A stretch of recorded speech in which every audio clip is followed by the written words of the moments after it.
मगर बोली थी आपके द्वारा हमारी संस्था पर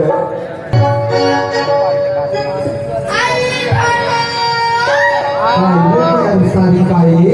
कैसे बड़े जान पत्थर मरादरी में भारत से गिर होगा एकदम रजर बरसात आता सिया आई के बोला पूछे जी हाँ मैं हमारा गांव जगह होगा दूंगा कौन गांव जाता है सारी आई हमारा डोंगा गांव छिटूगा डोंगा गांव छिटो जाता है हागा तब लेना बड़े का बात मुझे बता डाल आई तो बता मैडम है कि लेना बताना जी अरे बैठे तो पूरा बना जानकी मैडम है हमारे करते भी आपको मोबाइल का करके गाड़ी कर देते मना कोई मत तो और भाई ये वो सारी मोर संदिला की काजा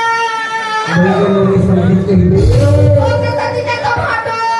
ताकि तस्मै आरु सारी अरे तीर क्यों चला जो तलवार चला कितनी का चला के दे अरे तीर क्यों चला जो तलवार चला कितनी अच्छा अच्छा अरे मां कसम तेरे दिन में सच्चे बताओ कुमार कितनी तभी तो ये सब पूरी मतलब कि सवारी में विचार करते हो ऐसा विचार करती बताना था क्या अरे तोरे से पूरी मन देख के मोर सवारी मन विचार करते काजी अब तोर जैसा पूछे तोरी मन ना सारी अच्छा डोकरा डोकरा मन प्यार करते अरे कौन कहता कि मुंडा इसका नहीं करता काके को अरे कौन कहता कि डोकरा इसका नहीं करता